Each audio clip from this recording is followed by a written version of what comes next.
What was the one thing you had to stop believing or stop doing before you started making the real money in sales? Going into your mind and saying, well, what if what if he doesn't have the money? Or judging, look at the clothes and say, I don't think this guy's gonna pay. Or if they come on the call and just ask, what's your price? And you think, this guy's gonna waste my time. No, not judging. Really believing that every interaction is the same. So most people chase a stable stable salaries. But at some point, high performers start chasing something bigger. What is that bigger picture you mean? The high performers always chase freedom, and they know that a salary will never give them freedom. The low performers are afraid of commissions because they don't believe, they don't know, they don't KNOW. They don't know what they need to do to get commissions. What about a commission mindset? By the way, commissions are the best thing in life. 100%. I know. The best thing in life. I have started my job only on commission basis. So I was doing insurance and investment, and I used to earn 100,000 as a commission every month. Closing a big deal or beating your monthly target. Do you believe every great salesperson has a little bit of ego, yes or no? Salary or commission? Commission. Commission, why? Last week, we said something bold. In sales, your voice closes the deal, but your mindset opens the door. And today, we walk through that open door into the mindset of the salesperson who does not just chase target, but build a life from it. Because seven-figure sales is not just about the pitch. It's about the pain, the pressure, and the principles you hold when no one is watching you. In this episodes, we go beyond scripts and systems. We are asking the questions most people are too scared to ask.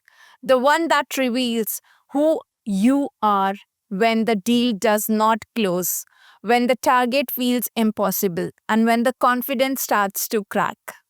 Welcome back to Business Banking and Beyond, the space where strategies meet real conversation. And today we are honored to welcome Coach Paul from 10X, the man behind some of the region's top closure mindsets breakthrough.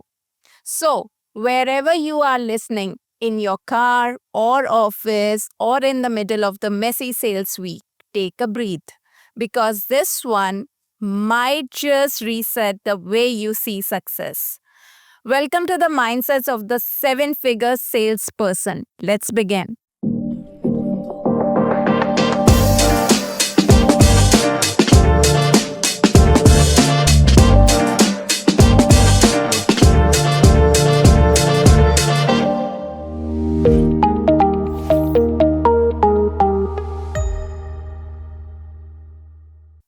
So, Coach, before you become expert in the sales, what did you have to unlearn that was actually holding you back? Yeah, that's a great question, because I think this is the main reason why people don't like sales. They get away from the fundamentals, from the basics. The basics. When you are really good at the basics, what most people think is the simple things, when you really are good at those things, everything else comes to you quickly, right? And most people think the basics are for beginners. And I'm just saying something like a smile on the phone, even if you have to fake it, but your voice changes and your tonality changes just with a smile. Face to face is so much stronger. When you smile with the person, you let them know you're ready to be of service. You want to understand them. That and not taking rejection personally, those are the two main things that began my journey to become really, really expert.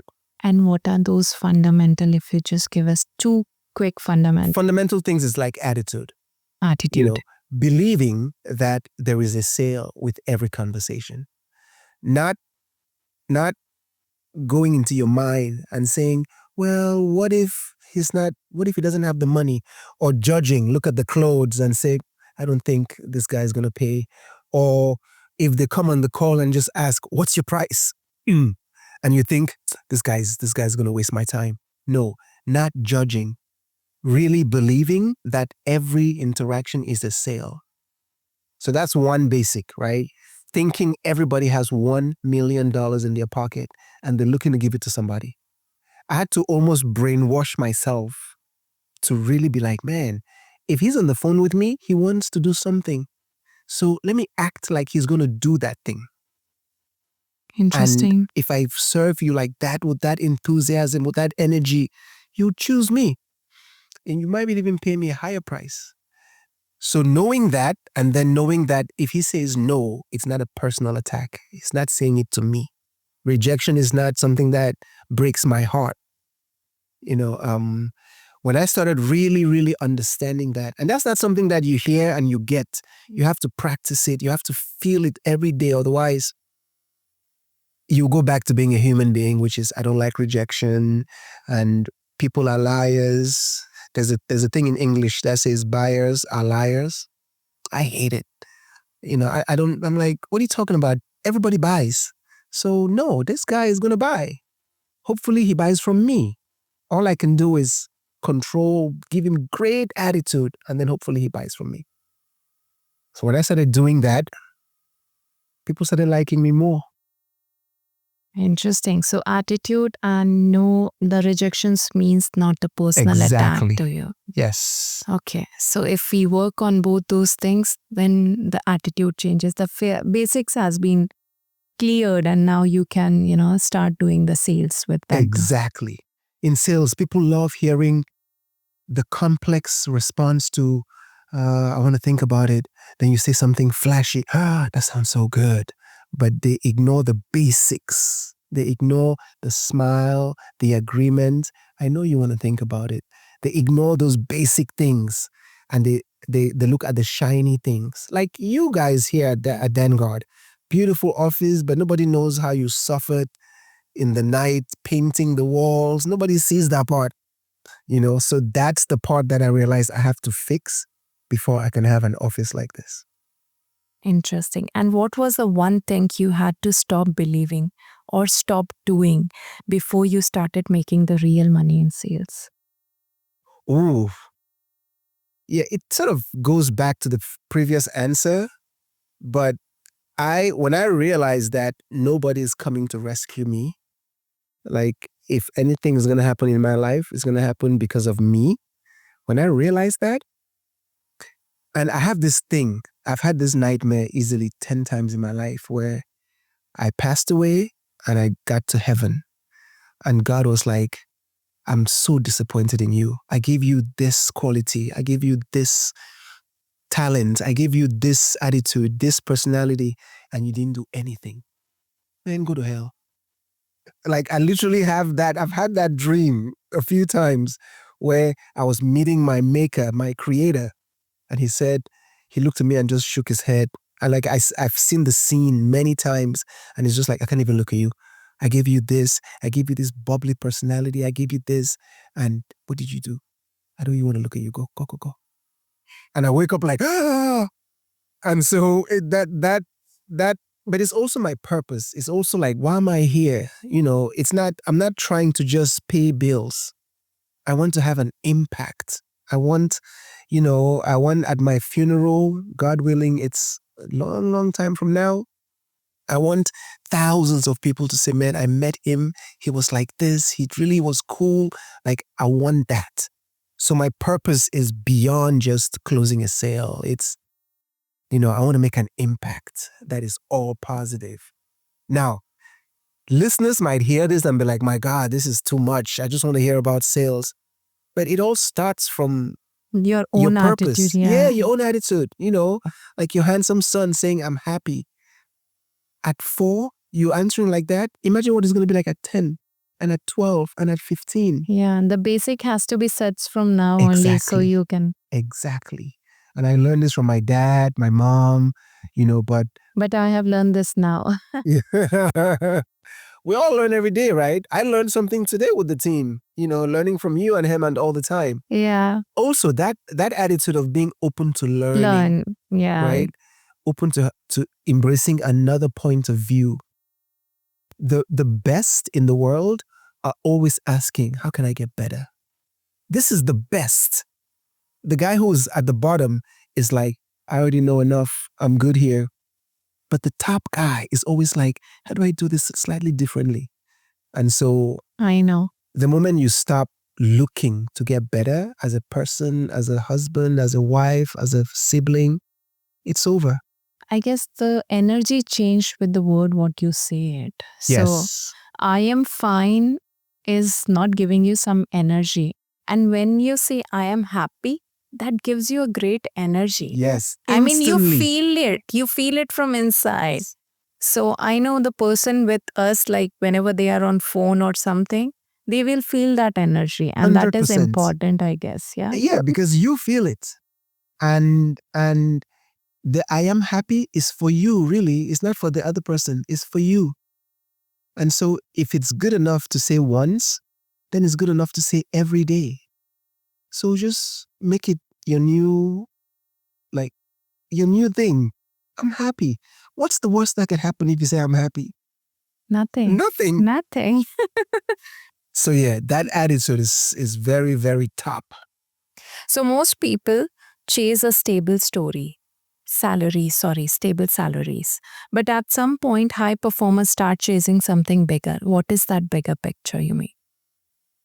Absolutely. Absolutely. High performers always chase freedom. And they know that a salary will never give them freedom, right? The low performers are afraid of commissions because they don't believe, like they don't know, they don't KNOW. They don't know what they need to do to get commissions. And when you don't KNOW, you will get NO. When you don't know, you will get no, right? Because the K stands for knowledge and the W stands for wisdom. When you take away those two, you end up with NO.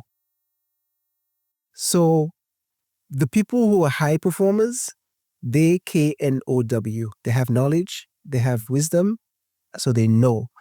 And they are able to bet on themselves to go get commissions. But by the way, commissions are the best thing in life.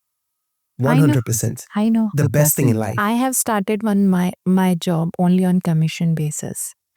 So I was doing insurance and investment, and I used to earn 100,000 as a commission every month. So 100,000. I know what commission values, and even Kuldeep knows. Kuldeep started with just 1,000 AD or 1,500 AD as a basic salary. Uh-huh. And he used to get the commission of around 36,000, 37,000, 38,000 monthly that Wow. time. In insurance too? In insurance and banking, like our products. So I know what's a commission value is. It's freedom.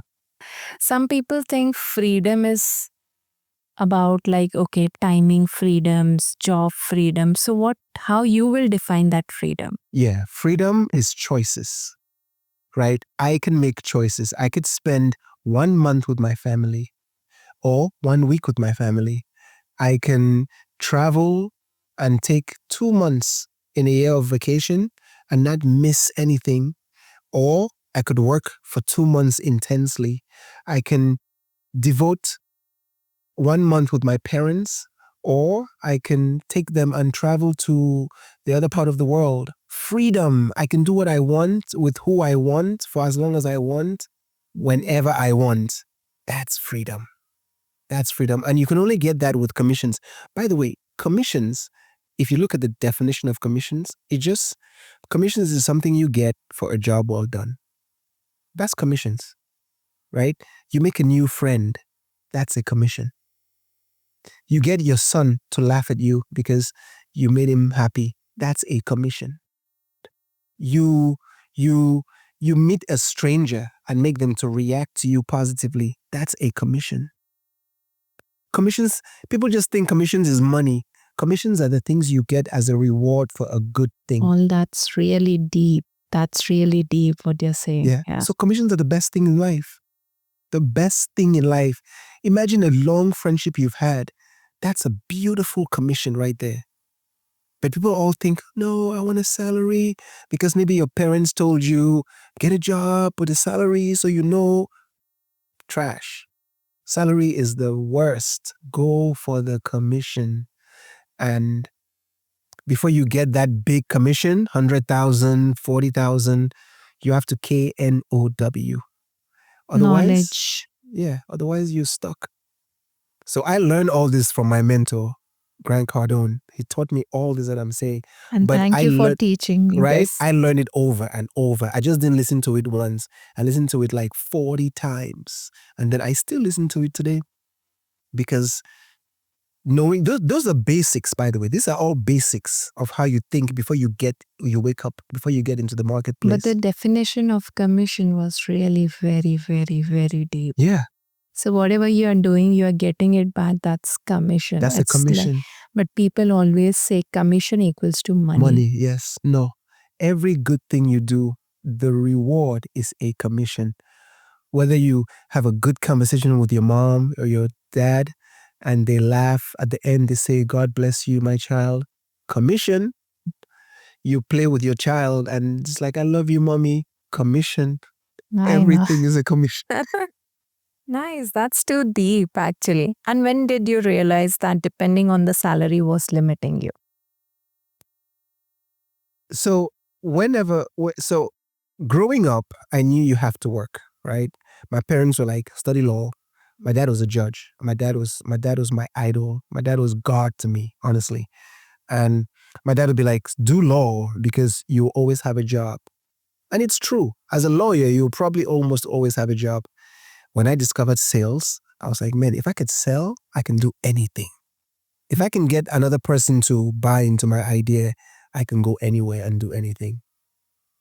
And so when I discovered that, that's when I realized that, okay, I can expand, right? That was the question, right? Yes. When I discovered that you don't get what you deserve in life, you get what you can negotiate, right? You don't get what's fair, you get what you can negotiate. And this is basically sales. When I discovered that, I was like, if I just learn this thing, I can go anywhere. I can just leave Miami, come to Dubai and figure it out. And alhamdulillah, It's going great. it's going great. It's going And how did you shift your mindset to believe that you could earn 7-figure just by closing deals? So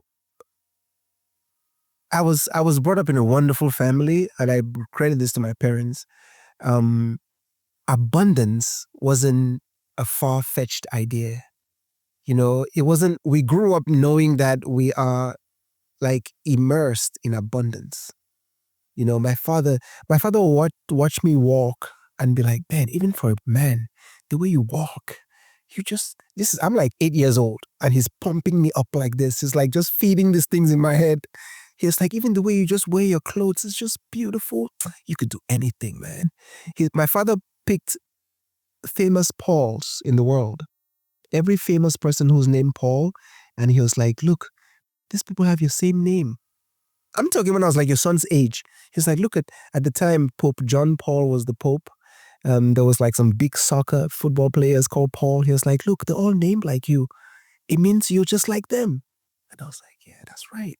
So he started making me believe, Wow. that scarcity is not natural to me. I'm surrounded with abundance, so I should just go get mine. So I came up like that to an extent. Some people don't have that I'm background. learning the parenting also now. I know, right? I know. Some people, I have a daughter who's 25, a son who's 20. I'm almost done, like, even though it's never finished. But I just knew that I could meet people and make them know me, like me, and trust me because I don't have a bad intention. I'm not looking to manipulate anyone. I want to help. I want to give. And so I just showed up like that. If you need to be like that, you just have to ask yourself, what is my purpose? That dream with God that I have, why did God make me be here? I don't know how you think about it. You have a creator, you have somebody, but why am I here? There's 3 million people around me in Dubai. What's my purpose here? If you don't have that clarity, you'll be lost. You'll be lost. I don't care if you go, I just want to make money. I just want to make money. But why do you want to make money? If you're not clear on that, you would never feel satisfied. So once you get that clear, then when you are in a sales position, you're going to be like, no, I'm not going to let you get off. No, I'm not going to allow you to tell me no, because my purpose is bigger than just this deal.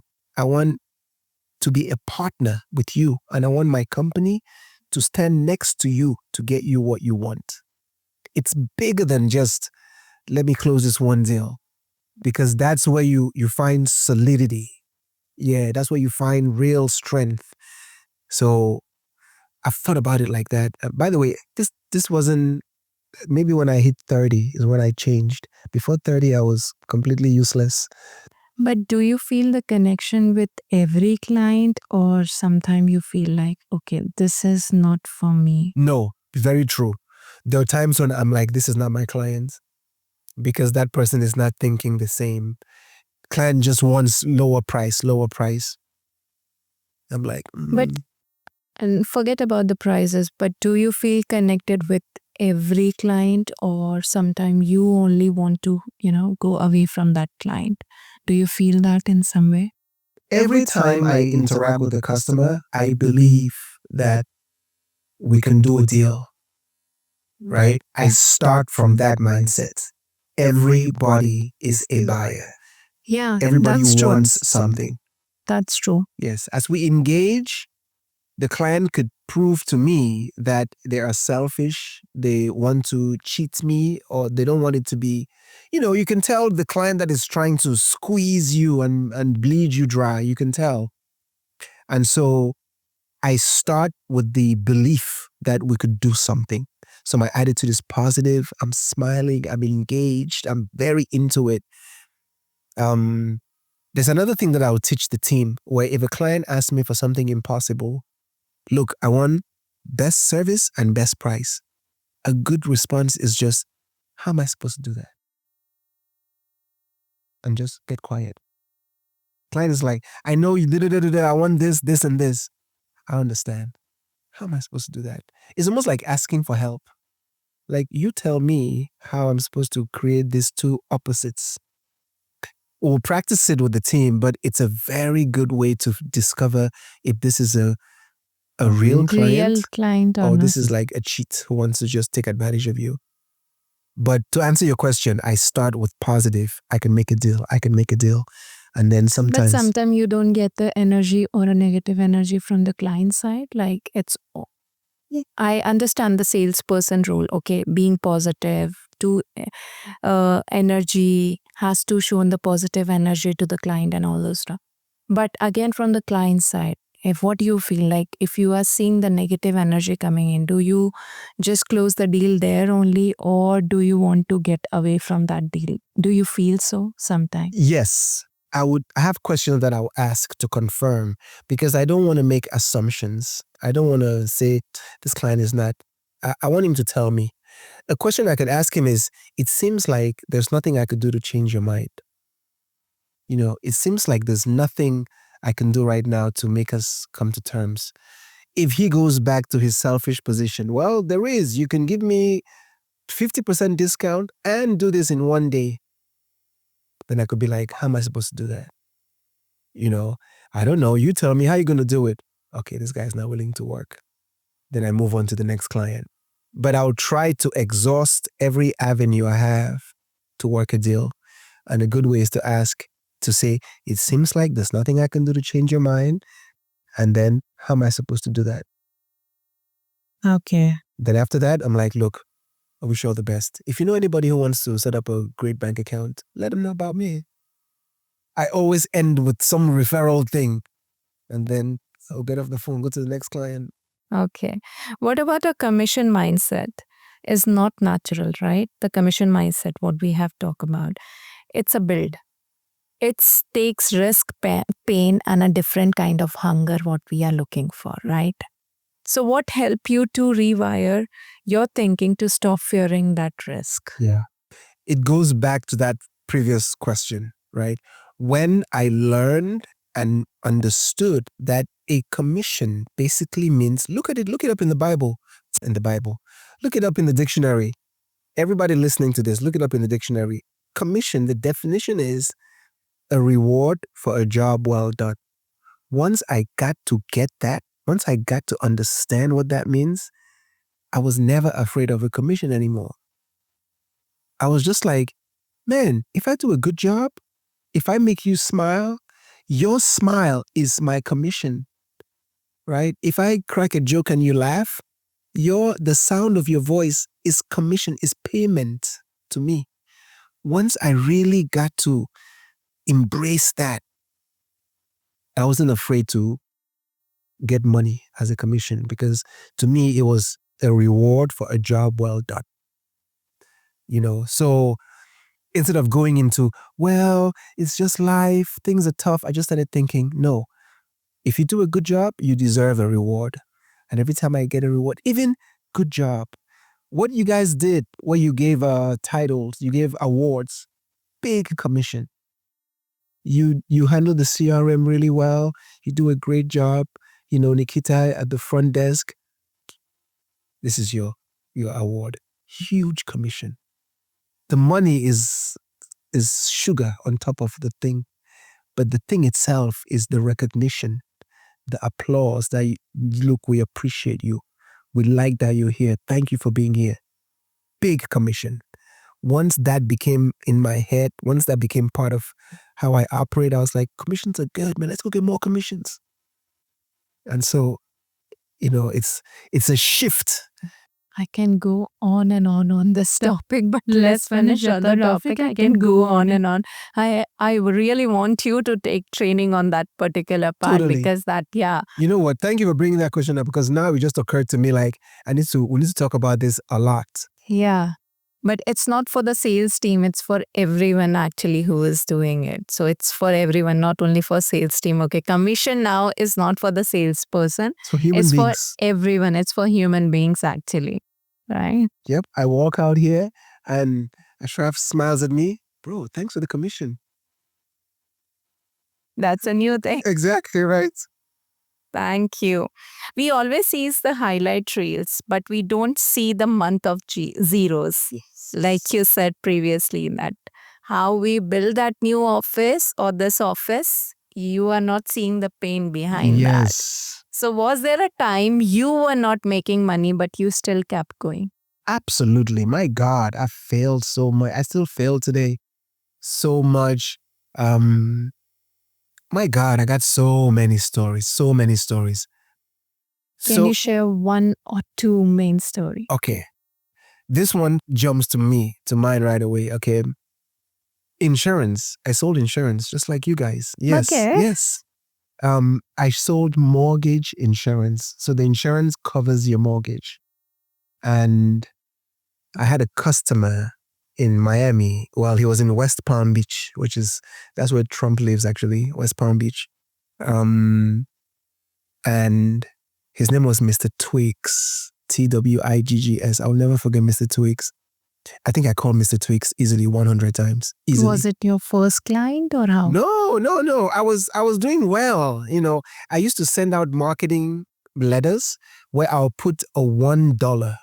I'll go get $301 and I'll send out a letter and staple $1 on the letter.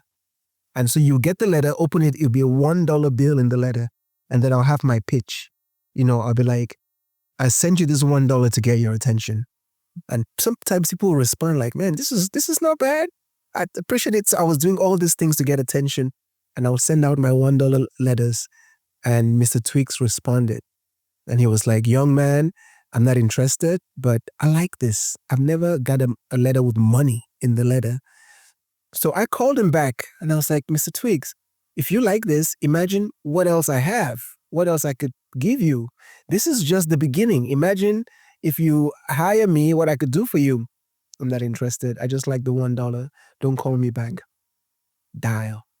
Then I went through a 2-month dry spell because I was focused too much on one person. That's one of the reasons. That's one of the lessons I learned again. Don't ever rely on one thing. Yes. Don't ever. The only one thing you rely on is one wife, maybe. That's like the only one thing you can rely on, one wife or one husband. Everything else is multiple. And so I started going because I knew that Mr. Twix had a school. He had a school with like 600 students. So if I sold insurance on the entire property, I would make like $100,000 commission. I forgot about everybody and I started focusing on him. I'll send things. I'll send gift baskets, rejection. I'll send letters, rejection. West Palm Beach is like 2 hours from Miami. I'll drive there without being invited. At the gate, they'll stop me from getting in. I'm like, I just came from Miami. I don't care. You need an appointment. I'll drive 2 hours back. Like I was wasting time, wasting money. I just kept. But the thing is, I believed that if I worked with Mr. Tweaks, he will have a better result in everything. And it got to the point where I started doubting myself because now I've gone 2 months, no sales. My manager's on my neck. What are you doing? I'm like, Mr. Tweaks is going to close. Man, forget Mr. Tweaks. It got to the point where it got hostile. We're going to fire you. We're sick of this. It got hostile, because I wasn't producing any results. I would go to the office. I would start calling old leads. Then I would think of something about Mr. Tweaks and I'll go back to him. After like the 3rd month, he just responded. I'd called him easily 100 times and showed up at his gate a few times. One day I called him, he answered. I was like, Mr. Tweaks, it's Paul. He was like, my God, you're not going to give up, are you? I was like, I never will, Mr. Tweaks. He was like, okay, let's meet. And I met him. Long story short, I closed him. Wow. Then his brother had a school in North Carolina. He gave me his brother's number. I closed his brother. He gave me his daughter's number who had a house. I closed her. Mr. Tweaks, I made easily 600,000-700,000 on one family. And now, if I could do it again, and by the way, this was like over maybe 3 years, right? But if I could do it again, I would not rely on him too much. I would schedule Thursdays, call Mr. Tweaks in the afternoon. Then Monday, Tuesday, Wednesday, Thursday morning, and Friday, I'll look for other clients. What I learned was don't rely on any one thing, but also if you don't quit, you will win. If you don't give up, you will win.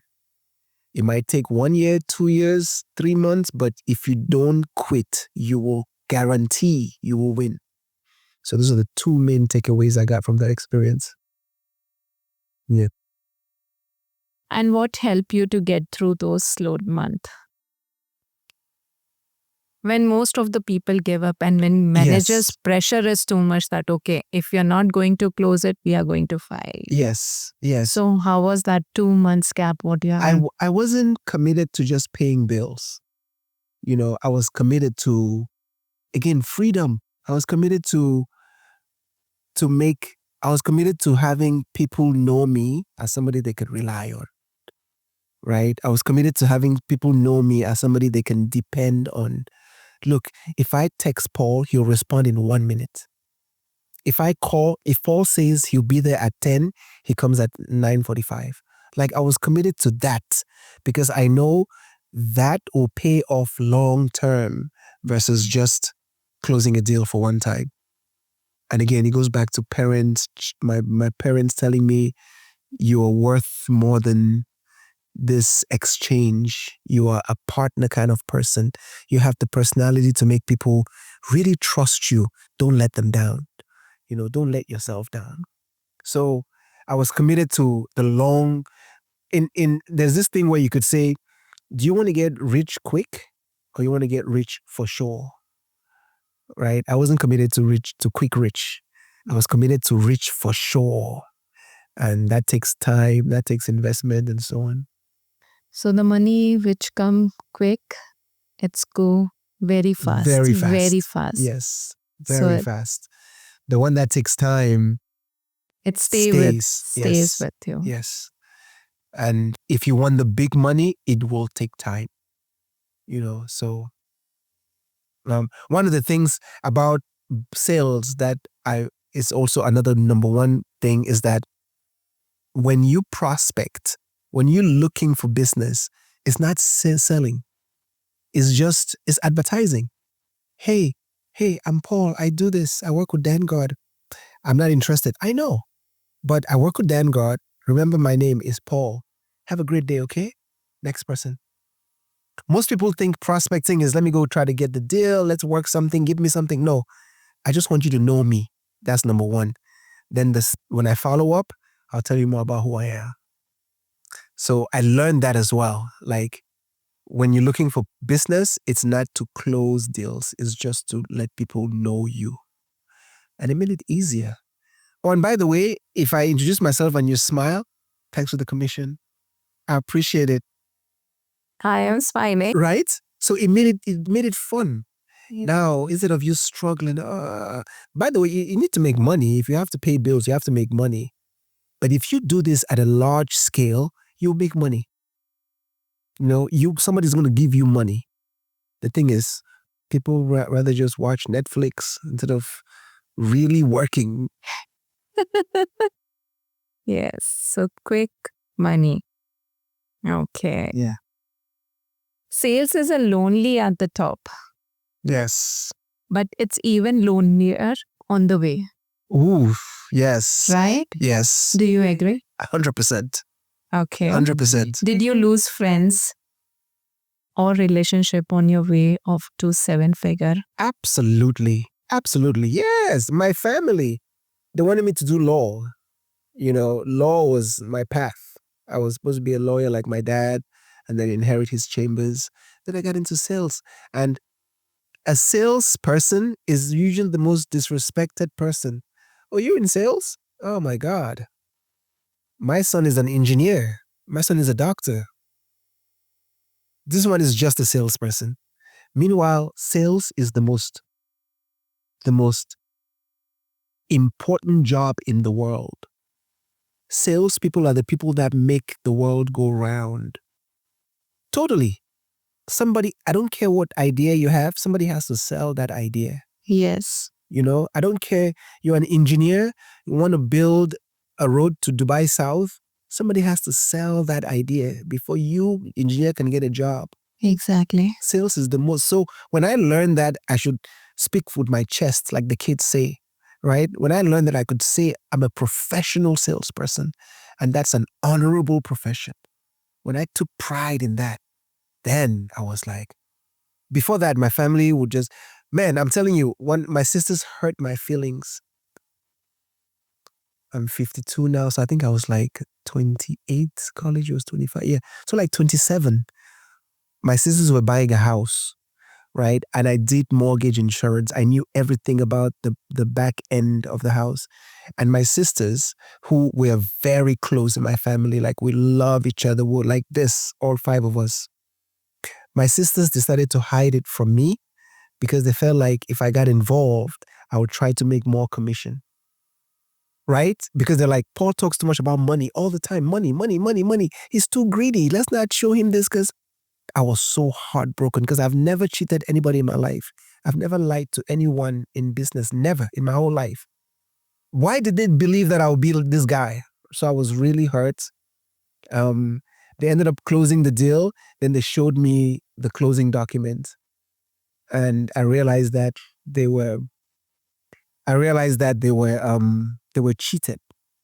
They showed me the closing document and I was like, my God, they charged you double here, charged you here. And they're like, really? I was like, yes. You guys hid it from me and somebody else cheated you. But they apologized. They were super sorry about it. But that's how much I lost people on my way up in sales, because I was so determined to do well and get rich. And they were just like, the way you talk about money, you might do something crooked, just to get money. So yes, family was against it. Girlfriends in the past who just wanted, a safe life. Let's get $80,000, a nice house. My first marriage fell apart because I was too ambitious. Yes, I was too ambitious. And she just wanted safety. And I was like, no, no, no, no, no. There is a lot of story behind this smile. Yeah, exactly. Exactly. Yeah, I'm like, I want to make 100,000 a month. She was like, no, it's enough for a year. We'll just get 2 cars, have a dog, we're good. I'm like, this is not going to work. And so we ended up breaking up typically because of that. Oh, really? And looking back, was it worth it? Totally. 100% worth it. By the way, my ex-wife is like my sister right now. We love each other. She's married. She has her own new husband. And me and her new husband are like brothers. He's like my son's stepfather. It's this weird dynamic that we all made it work out. And they like their quiet life. I want to expand. I want to get to Dubai. I want to go to Africa. And so it's like, it was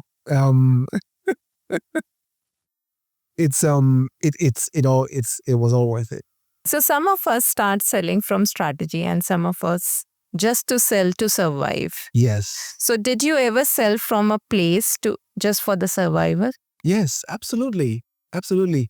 When I didn't know the science and the art behind selling, it was a survival thing, right? Because everybody is always hiring a salesperson. As a salesperson, you're the easiest person to get hired because everybody needs salespeople. Yeah. But selling to survive is commission breath. Okay. And commission breath means desperation. And nobody buys anything from you because they're desperate or because you show desperation. So yeah, selling to survive is the worst way to sell. I mean, if you come to me and you go, buy this watch, buy this watch, buy this watch, right away I'm turned off. I'm like, because you're only thinking of yourself. You're not thinking of me. But if I come to you and I say, if you come to me and you say, what do you like most about the watches you've had? You get me to explain what I value. And when the value goes up, the price goes down. When I feel like the money I'm going to give you, I'm going to get more in the exchange than what I give up, I don't mind giving you the money. Whenever value exceeds price, price is no longer a consideration. And when you sell for survival, it's all no value, all price, all begging. Yeah. So, but I've done it, when I didn't know what to do. I remember one time I left a long voicemail message to a client in America. I spoke until the voicemail cut off and I could not erase it. It went. And this was a big client. And he called my company and asked my boss to fire me. He's like, there's a guy who called me from this extension. It was a cold call. He left me like a 7-minute message. Like, I didn't even know. I was so bad at sales. I just kept talking. We're going to help you. And I promise you, when you work with us, we're going to do explaining. My boss called me like, hey, why am I getting calls from clients asking me to fire you? And what did you learn from that particular thing? Great question. Great question. Like, it was the beginning of me learning that when you explain, you lose. The more you explain why you're doing anything, the more you sound non-believable. The more people lose trust in you. The more you talk about the thing, the more people are like, I don't know. I don't know what this person wants from me. So keep it short, keep it concise, and let them explain to themselves what they think you just said. But I didn't get fired, but I was scared. That was like my only job and I was afraid. But I learned like, man, don't do that anymore. So yeah, that's selling from desperation, for survival. Okay. And explain more. Explain less. Explain more becomes the. Correct. Yes. Explain. The more you explain, the more your value drops. The more you become less valuable. That's amazing. So you can win the deal and still feels like a fraud. So have you ever struggled with the imposter syndrome, even at the top also? Something I learned from my mentor is that a close doesn't happen unless you use the thing. Okay. A close doesn't happen unless you close the thing. Unless you use it. Like if I sell you this bottle of water and you give me money, but you don't drink the water, I didn't close you. Right? If you buy my book and you don't read the book, I didn't close you. If you get your license from Vanguard, And not doing the business, correct, means you have or you don't do the banking, you do the setup and you go somewhere else, or you do the setup and the banking, you don't do the bookkeeping or the taxes, or you do the banking and the setup and the bookkeeping, but you don't use the office space. I didn't close you. Yeah, we had an exchange, but if you don't embrace my entire product line, that means there's a trust thing that is not full, is not complete. And you fail because now you don't talk to people about Vanguard, you don't give me referrals. You just used me as a commodity. You know, you went to buy bread, you just went to the corner store and bought bread. So your question basically is, how do I close you for real? Like, how do I get you to completely see me as a partner, right? Trust that you and I have the same interest. I want to get you to where you're going, and I'll do everything it takes to help you as a partner get there. It's a different level of engagement. Most people who are not well trained think the sale is just give me money, take this. No, the close is everything. when you cross sell it and when you actually make it valuable for them. Correct. For them, one stop shop. Here, you get your business setup, you get your banking, you get accounting, you get the bookkeeping, you get office space, everything right here. Let's handle this so you could think of all the other things you need to think of to do your business. We got this part. If I miss one of those things, I didn't close you. You know, you just used me as a corner store to buy milk. Interesting. Yeah. That's deep, actually. I'm doing some deep. See, when I don't Yeah, see you for you're 2 teaching weeks, me a lot now. I go into Deepak Chopra. Everyone says sales change their income, but did it change your life? Absolutely. Absolutely, man. So you thought that your parents thought that you will do the law, and then you came into the sales. So what you see the law person is earning and what you are earning, did it, like in monetary terms, in every sense, did it change you? In every sense, it did. Number one, when I studied law, I could not wait to get into a fight, you know, to show that I'm smart. Oh my God, you're wrong. The way you're breaking down, I was all into analysis. It was all about who has more sense, who is smarter. And so if we got along on the table, I remember one time we're all having lunch. And my younger brother, who's also lawyer, him and I were arguing about something and he was beating me. Like he was crushing me with his arguments.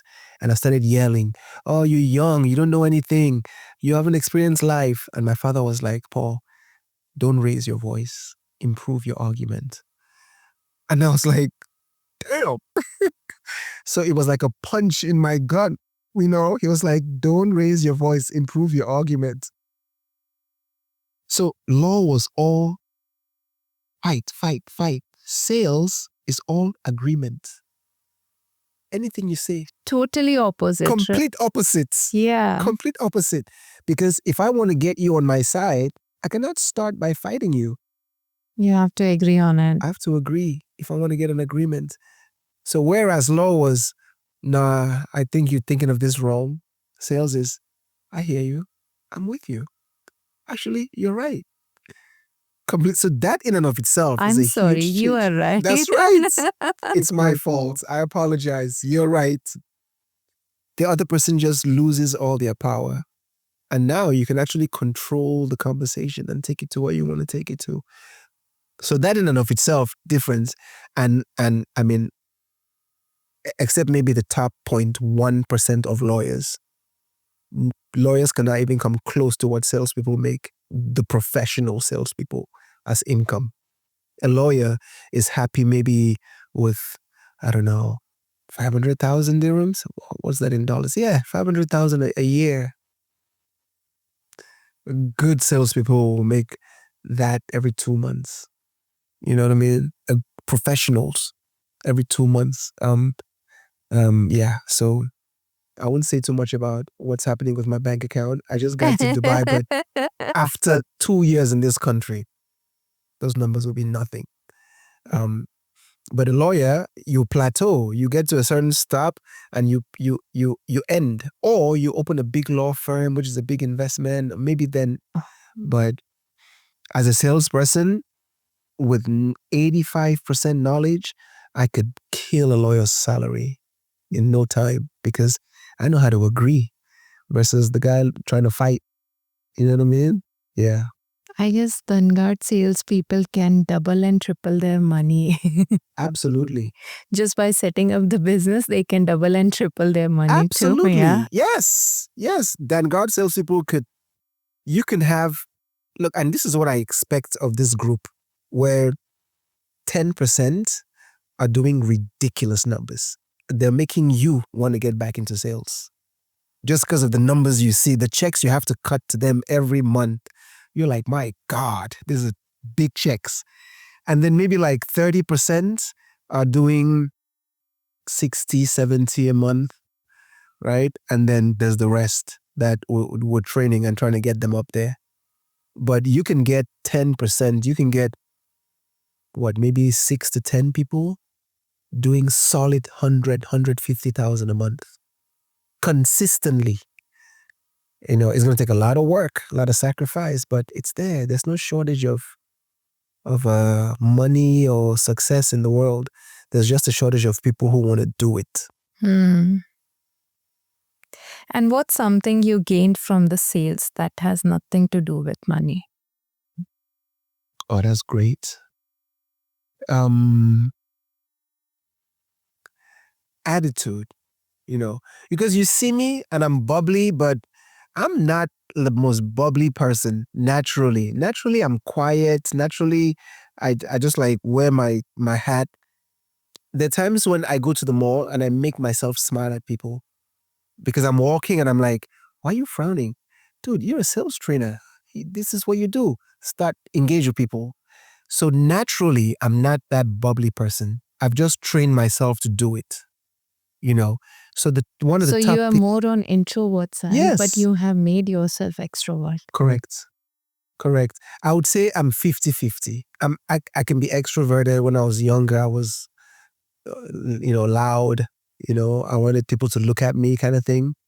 But as I got older, even now, like today's Saturday night, I'm going to be in my place by myself.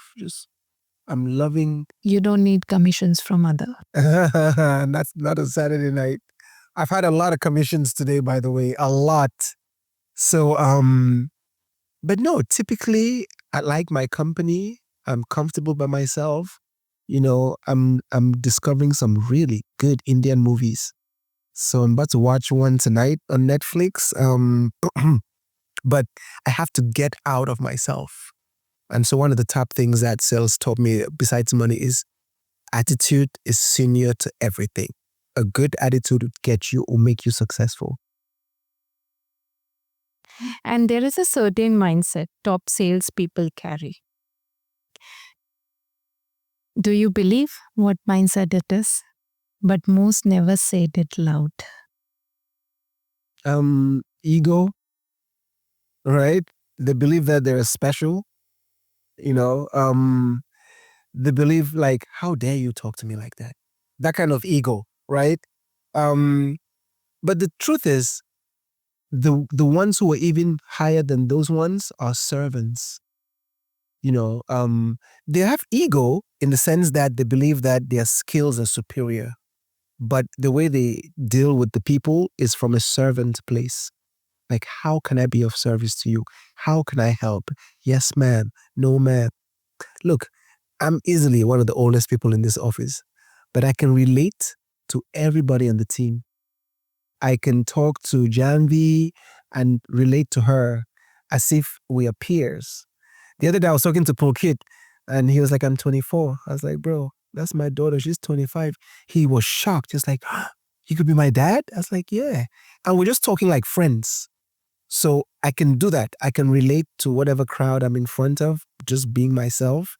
But I think the top salespeople, the number one thing they have is ego. Like, I am a master. Like me, I am a master at this thing.